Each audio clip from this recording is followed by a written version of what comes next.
I have a sump pit, which I'll pop up on the screen, down in my basement. It was gunked up really, really horribly bad. We've got really hard water, calcium, iron, pretty difficult to deal with. It was bad enough, I found out because I was flushing out my water heater, that the sump pump was not working.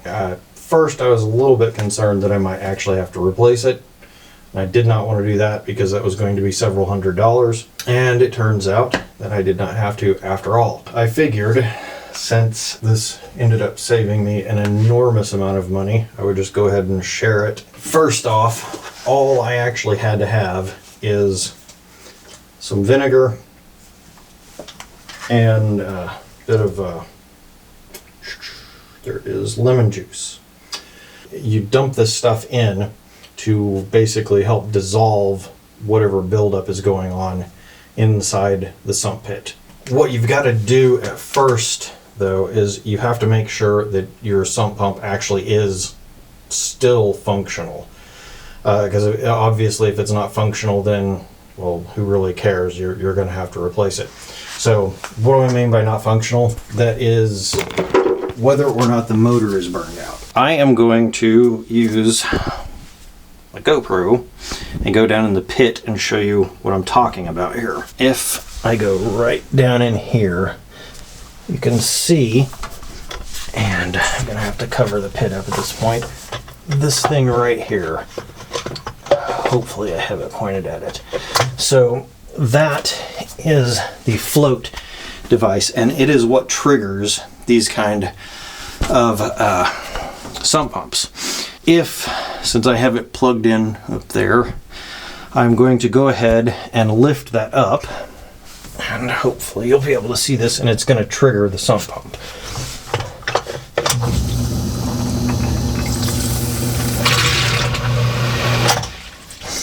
Okay, so you can see sump pump's still working now.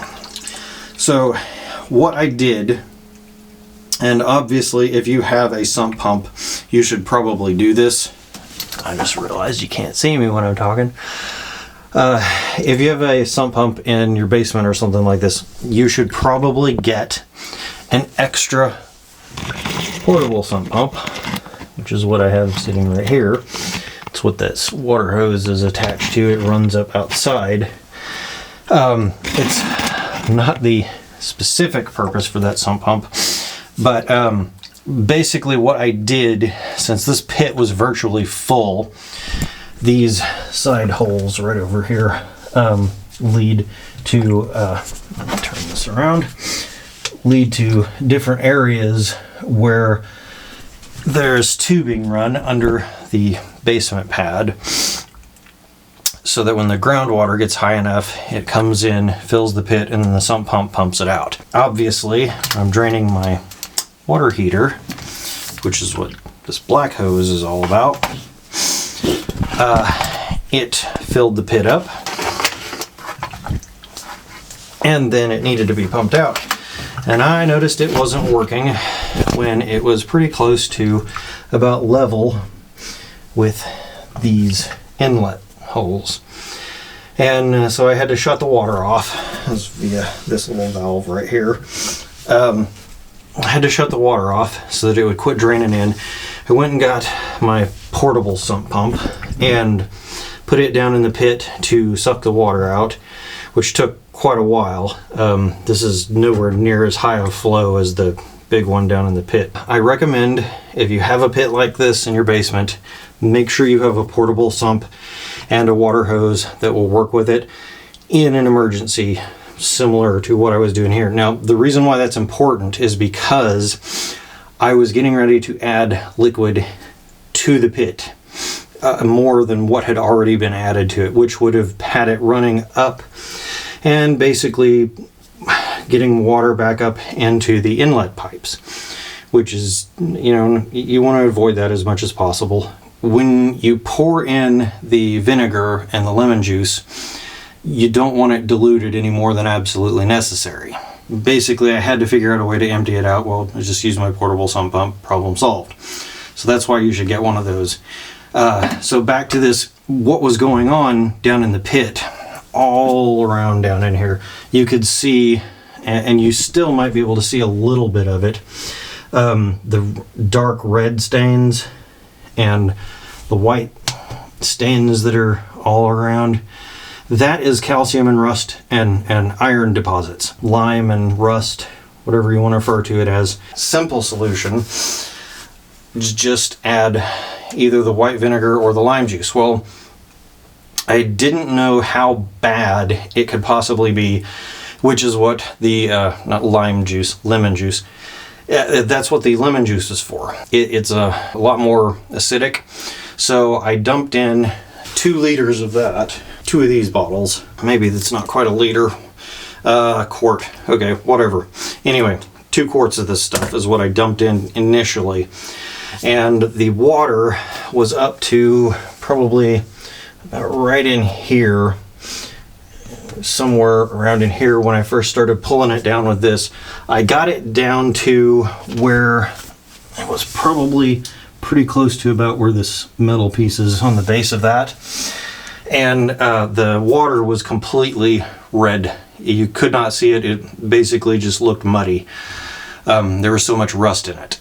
So I dumped in the lemon juice, waited for probably about 15 minutes to half an hour, came back down, used the little sump pump to pump all that stuff back out, and then I went and basically I pumped it down as far as this little pump would go, which is not completely dry. And of course, when you shut it off, since this is downstairs, all that water that was trying to be pushed out basically just drains back down into the pit.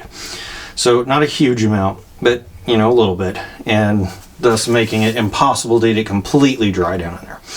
So the next thing I did, I used about 3 gallons of white vinegar. I poured that in, which basically it was just kind of an estimate, and 3 gallons happened to be sufficient to really cover up all the areas where I was seeing the rust really bad. And I let that sit for probably about an hour, something like that. Anyway, it was quite a while. And every once in a while I would come down and then just grab this pipe, lift up on the handle of the sump pump right here, and kind of swish it around a little bit to agitate it and kind of help it get to every part where it wasn't getting to if it was just sitting still. And I did that a few times, and then I plugged it in, and like I said, I think it was after about an hour, and started to notice a very small whirlpool develop. So I took the little sump pump, sucked all of that vinegar out, put a little bit more in, I think another gallon, and yeah, that sounds about right. Allowed it to sit for quite a while, another hour or maybe a couple of hours, and then came back down, and then I ran some water in the water heater, emptied that out into here, and then turned the pump on again. This time I noticed the whirlpool actually started forming, from the suction from the big pump. And then I swished it around while it was running, and then it finally broke through. So what was going on is probably the cleaning, the filter grid was probably gunked up with the rust and the calcium and so on and so forth. Anyway, ever since then, it's not had any trouble whatsoever. And so, yeah, but that was how I dealt with the operation of this when it got gunked up. Fortunately the motor was still working, and so on and so forth. Oh, and I don't think I said anything about that. So how I checked the motor, this was super, super simple. I just reached down and lifted the float up, which I showed earlier. And once I saw that, or actually didn't see it, but at that time I heard the motor kick on, and I of course didn't keep it running. I shoved the float back down, which the float was basically stuck in position. So anyway, I did have to shove it back down to kick it back off. That's basically it. And I think I bought like 8 gallons of vinegar and I think 6 quarts of lemon juice, something like that. Anyway, So I have quite a bit left over. But yeah, if it ever happens again, then I'll be prepared. But yeah, it was a little bit of a pain in the butt to deal with, but it didn't cost $300 to $400. So I'm cool with that. Anyway, now you know.